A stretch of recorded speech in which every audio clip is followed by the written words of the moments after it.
नमस्कार, मी मेघा देवकुळे। झटपट संवादमध्ये आपले स्वागत। या बातमीपत्रात आपण घेणार आहोत दिवसभरातील बातम्यांचा झटपट आढावा।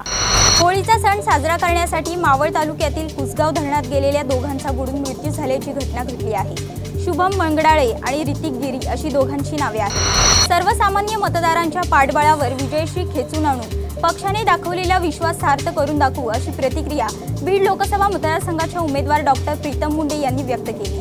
लातूरचे खासदार सुनील गायकवाड यांना उमेदवारी नाकारत जिल्हा परिषदेचे सदस्य सुधाकर शृंगारे यांना तिकीट दिल्याने सुनील गायकवाड काँग्रेसच्या वाटेवर असल्याची चर्चा होती। वर्धा जिल्ह्यातील सेलू तालुक्यातील धक्की शिवारात वीज पडून दोघांचा मृत्यू झाला। अलिबाग तालुक्यातील रेवदंडा मोठे बंदर येथे समुद्र किनाऱ्यालगत मली क्षेत्रामध्ये झोपड्या उभारण्यात आल्या असून सिमेंटचे पोल टाकून मोठ्या प्रमाणात अतिक्रमण करण्यात आले आहे। या प्रकरणी स्थानिक प्रशासन दखल घेत नसून रेवदंडावासियांनी विचारणा केली असता कानाडोळा करत असल्याचा स्थानिकांचा आरोप आहे। वसंत ऋतू लागताच गोंदियातील एकोडी गावासह अनेक ठिकाणी पिवळ्या पळसाला फुलं यायला सुरुवात झाली आहे। आपण अनेक रंगांची फुलं पाहिली आहेत, मात्र पिवळ्या रंगाचे पळस फुल क्वचितच पाहायला मिळते। झटपट संवादमध्ये वेळ झाली आहे छोट्याशा विश्रांतीची। कुठेही जाऊ नका, पाहत राहा संवाद मराठी लाईव्ह। श्री गणपती संस्थान महड, तालुका खालापूर, जिल्हा रायगड। श्री वरदविनायकाच्या भक्तांसाठी भक्त निवासाची सोय, स्वच्छता आणि 24 तास गरम पाणी, सीसीटीव्हीची नजर। आगाऊ नोंदणीसाठी संपर्क करा 02192 26 69 12 72 76 47 38 54।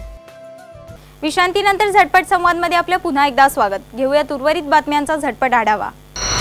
राष्ट्रवादी पक्षाचे राष्ट्रीय सरचिटणीस सुनील तटकरे यांना निनावी पत्राद्वारे जीवे मारण्याची धमकी देण्यात आल्याने रायगड जिल्ह्यात खळबळ उडाली आहे। तुकाराम विजयनिमित्त मावळ लोकसभा मतदारसंघातील प्रतिस्पर्धी श्रीरंग बारणे आणि पार्थ पवार संत तुकाराम महाराजांच्या चरणी साकडे घालायला एकाच वेळी आल्याने तुकाराम महाराज दोघांपैकी कोणावर प्रसन्न होतील अशी चर्चा वारकरी आणि देहूकरांमध्ये रंगली होती। अनेक दिवसापासून चर्चेचा विषय ठरलेल्या उस्मानाबाद लोकसभेसाठी अखेर शिवसेनेने विद्यमान खासदार रवींद्र गायकवाड यांचा पत्ता कट करून माजी आमदार ओमराजे निंबाळकर यांना उमेदवारी जाहीर केली आहे। भंडारा गोंदिया लोकसभा मतदारसंघ 1991 पर्यंत भंडारा गोंदिया लोकसभा मतदारसंघ या नावाने ओळखला जात होता। हा मतदारसंघ काँग्रेसचा बालेकिल्ला राहिला आहे। काँग्रेसने 1999 पर्यंत सातत्याने निवडणूक लढवली आहे, तर 2004 पासून आघाडीच्या माध्यमातून या मतदारसंघात राष्ट्रवादी काँग्रेस निवडणूक लढवत आहे। लोकपरंपरेचे दर्शन घडवणाऱ्या तेरसे बांबर्डे गावातल्या शिमगोत्सवाला महिलांची पारंपरिक गाणी आणि नृत्याने साथ चढतो। तळकोकणात शिमगोत्सवाला विशेष महत्त्व आहे। प्रत्येक गावात शिमगोत्सव साजरा करण्याची वेगवेगळी प्रथा परंपरा पाहायला मिळते। अशीच एक प्रथा कुडाळ तेरसे बांबर्डे गावातील महिला जोपासताना दिसतात। जगद्गुरू तुकाराम महाराजांच्या बीट सोहळ्यासाठी इंद्रायणी तीरावरील देहूगाव येथे जनसागर लोटला होता। याची देही याची डोळा, लक्ष लक्ष डोळ्यांनी तुकाराम भक्तांनी अभूतपूर्व सोहळा अनुभवला। भक्तिमय वातावरणाने आणि हरिराम कीर्तनात देहूनगरी न्हाऊन निघाली आहे। झटपट संवादमध्ये वेळ झाली इथेच थांबण्याची। पुन्हा भेटूया पुढील बातमीपत्रात। तोपर्यंत नमस्कार।